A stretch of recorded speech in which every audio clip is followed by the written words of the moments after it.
Hi friends, നമുക്കിന്നൊരു snacks recipe ആയാലോ? വേറെ ഒന്നുമല്ല, നമ്മൾ പണ്ട് കല്യാണ വീട്ടിലുകളിലൊക്കെ പോയാൽ കിട്ടിയിട്ടുണ്ടായിരുന്നില്ല നമ്മുടെ സ്വന്തം കുമ്പളങ്ങ മിഠായി. ഇന്നല്ല അത് കേക്കും ഗുലാബ് ജാമുനും ഐസ്ക്രീമും ഒക്കെ ആയി മാറിയത്. പണ്ട് നമുക്ക് ആ ബിരിയാണിയുടെ കൂടെ ഒരു സൈഡിൽ ഈ കുമ്പളങ്ങ മിഠായി ഇരിക്കണം, കാണാനേ ഒരു ഭംഗിയായിരുന്നു അല്ലേ? ഓക്കെ, നമുക്കിതിങ്ങനെ എത്രയും പെട്ടെന്ന് ഉണ്ടാക്കിയെടുക്കാൻ നോക്കാം. ഒന്നുമില്ല, കുറച്ച് നെയ്യിൽ അണ്ടിപ്പരിപ്പ് മുന്തിരി വറുത്ത് കോരുക, ചീവി വെച്ച കുമ്പളങ്ങ ഇടുക, കുറച്ച് പഞ്ചസാര ഇട്ട് ആ നെയ്യിൽ തന്നെ ഇട്ടിട്ട് നന്നായി വേവിച്ചെടുക്കുക. അതിനുശേഷം വേണമെങ്കിൽ മാത്രം കുറച്ച് കളർ ചേർക്കുക. വേണ്ടിയിരുന്നില്ല എന്ന് തോന്നി, ഞാൻ ചേർത്ത കളർ കുറച്ച് കൂടിപ്പോയി എന്ന് തോന്നുന്നു. പിന്നെ കുഴപ്പമില്ല, ഞാനൊക്കെ മാത്രം കഴിച്ചുള്ളൂ, കുട്ടികൾക്കൊന്നും കൊടുത്തില്ല. പിന്നെ അതിന് ശേഷം കുറച്ച് ഏലക്കപ്പൊടി കൂടി ചേർക്കാം.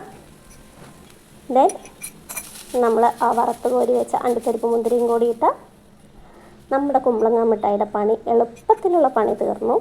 ഇത് ഞാൻ സാധാരണ ഇങ്ങനെ തന്നെ ഉണ്ടാക്കാറുള്ളത്. ഓക്കെ, വീണ്ടും ഒരു റെസിപ്പിയുമായി വരും വരെ. Okay, by.